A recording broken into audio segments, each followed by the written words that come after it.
What is up, everybody? Welcome back to Crackin' Packs MTG. Today we have Murders at Markov Manor Play Booster Box, and this is going to be for Facebook group member Mikey Z. He also won this from commenting on the YouTube videos last week. So make sure you're commenting, liking the videos, and you're subscribed so you get a chance at winning a box too. This is an interesting case, and that kind of goes along with the theme of the set, but this might be, or if you hear people talk about it, the worst set ever. And I don't know if that's quite true. I think that still belongs to Fallen Empire, but maybe the worst modern set in history. But I personally don't think it's quite that bad. I just don't know if people's given this a chance. But the craziest part is we're a week away, or a week out from the official release of this set, and TCG on these are only $110, and that's $10 less than distributor cost. And these people that are selling it on TCG, Sharp-Eyed Rookie, Roush's Theater, there we go. The people that are selling on TCG for $110, after TCG fees, shipping, and after what they paid for the box, they're losing like $30 a box. Like, that's just unsustainable. I don't know how we continue to I don't know how Magic continues on this path. Analyze, Pollen, Vanifar, Blood Spatter Analysis. You know, a couple more of these sets like this, and I think we're officially in trouble. I hate to say that. I'm usually look on the bright side kind of thing, but this particular set just, this is gonna hurt for a while to come. Elegant Parlor, there we go. At least we're getting some good lands here. So what do you guys think about this set? Not many people have kind words for it. Again, like I said, I think it's a little better than people give it credit for. It was poorly marketed, and I don't think it was executed that well. I think another land. Wow, it's a Ravnica set, but it doesn't feel like a Ravnica set whatsoever. So I don't know, guys, but 3 lands. Already, if there is one takeaway from the set, these lands are really good, if nothing else. So we'll hope to continue to get some more of those. Dusk Mantle, Slime Against Humanity, that's worth a little bit there. Teza. But all in all, you know, I think people are pretty let down by this one. The next set, Fallout, is kind of, I feel like they fumbled the bag with that one too, because it's going to be crazy limited. Boxes are already $300, $350 plus on TCG. There's not going to be enough of that to go around. Another land. Let's go. So 2 sets in a row that Fallout could have been madly successful, and it probably will be as far as how well what they have sells out. But there's going to be a lot of people that are upset that they weren't able to actually get a booster box of it. I think we're going to be good if you just want the commander decks. But as far as getting a collector booster box, you're going to probably miss out, or it's either going to cost you an arm and a leg. So Aurelia's Vindicator. So Crime Novelist, good uncommon. We'll just see what happens. I think we've got a rough first half of the year until we hit Modern Horizons 3 with Magic. And I was hoping that would change course, because we did have a couple really good sets. We had Wilds of Eldraine and the Ixalan, and then Ravnica Remastered was a bit of a sleeper. Definitely took a dip though. Assassin's Trophy, nice hit. Really was hoping for more out of the set, because usually the first standard release of the year from WotC is usually a banger. You know, we had, you know, Kamigawa, then we had Phyrexia All Be One. So they usually start the year off with a pretty good set. But this one definitely missed the mark for a lot of people. But I think it might age okay. I think once people start really getting after these lands and a few of these other cards, I think it may help the set. Maybe, I don't know, recover is the right word, but maybe not go to Nuka Penelos. There we go, big hit right there. Leyline of the Guild Pact. So like I said, if you bought this from TCG for $110, I'm gonna do pricing on this one. That way we can see how close we get to breaking even on the box, which is never, you know, if you're opening a booster box and that's what you're hoping to do, that's never an endeavor that works out, or not very often anyways. But you know, if you can get close, it feels pretty good. So we'll see what happens. Judith, Lamplight Phoenix, Night Drinker, Vampire. And, you know, the Outlaws at Thunder Junction, the Wild West theme, I don't know how well that's going to go over. Pick your poison, Pride of Hull-Clade. Don't know how well that's going to go over. And they also announced that's going to be unallocated. So that set is going to be buy all you want,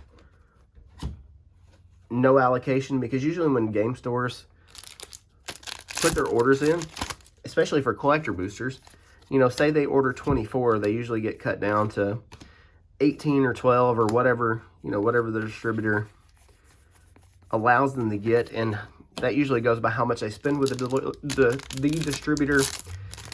I don't know, man. Things are weird. And that was good foil and common crime novelist. We'll slide him over there. Old Time Explosion. I don't know, I'm a bit all over the place in this video, and it's just I'm trying to wrap my head around what's going on in the Magic world.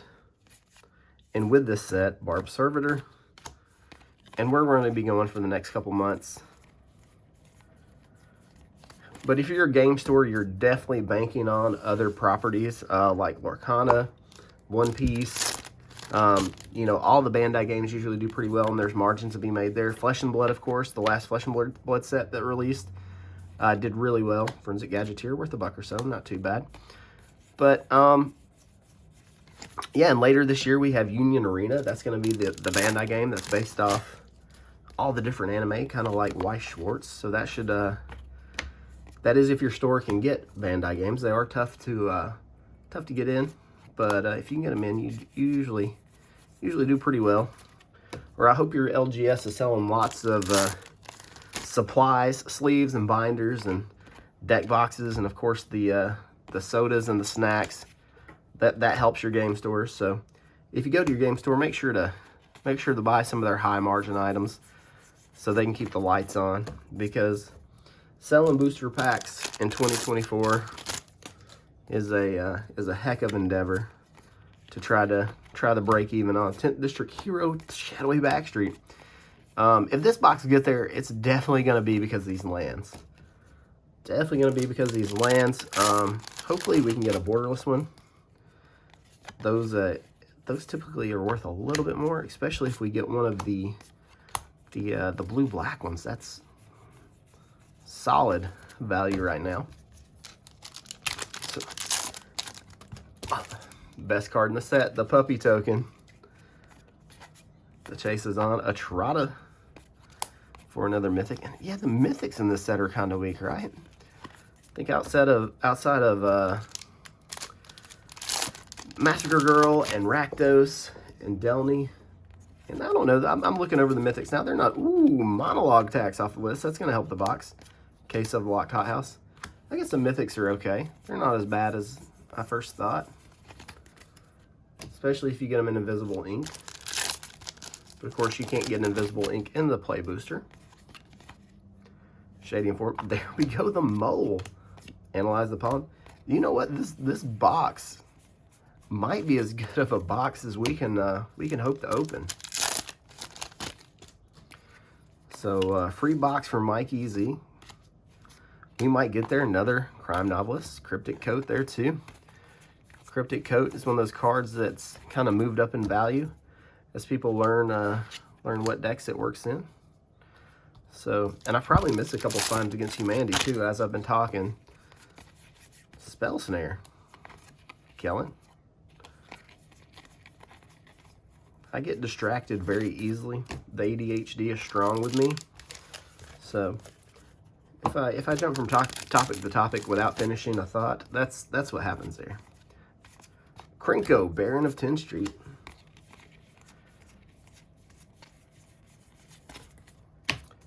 Like I said, I don't think it's as bad as people make the set out to be. I think it's a perfect storm of a lot of things. Poor marketing, rapid fire release. They wedged this between Ravnica and Fallout, which people are saving their money for. So I think it's just it was bad timing, bad marketing, and a few other things, and not a just completely OP set. If they would have really cranked up the power in the set and value. Not my watch, Dragon Gun. And the collector boosters, like it's nearly impossible to pull a serialized card. I don't know if you guys have had a chance to open any collector boosters, but it's like one serialized card per 1,000 packs. And you know, that's cool and all. Ooh, World Leaders call this card super good. You know, that's cool and all. It makes them rare, but you know, it makes it feel impossible. I think if we go back to the pull rate of like Ravnica Remastered, 1 in every 4 boxes. Molten Psyche, Doppelgang, Hedge Mage, that's a good pack. 1 in every 4 boxes. Kind of like the old masterpieces back in BFC, Kaladesh, Amonkhet days. They were hard enough to hit. They still felt special, but they were also rare enough. They were also easy enough to hit that that every pack felt like you had a chance, you know? There was always that, like, maybe this is the one. Kaya, Spirit's Justice, and Zrag's Rampage. I don't know, I'm just rambling. I'm all over the place with this video. I apologize, guys, but just trying to figure all this out. Like, nothing makes sense. Usually I can make sense of what's going on in the Magic world. And this set really, it sent me for a tailspin. Last pack, Mike. Solid box, though. Solid box of a bad set. I guess that's something. Urgent Necropsy, Thundery Falls. Going to end it on a high note there. Like I said, guys, Mike won this from commenting on the videos, being a subscriber. I suggest you guys do the same because we give away new boxes at every 1,000 subscriber milestone. Also, whenever a new set releases. I do appreciate you watching if you got this far. Thank you again, Mike, for being one of the homies for so long. I love your faces. We'll see you in the next one.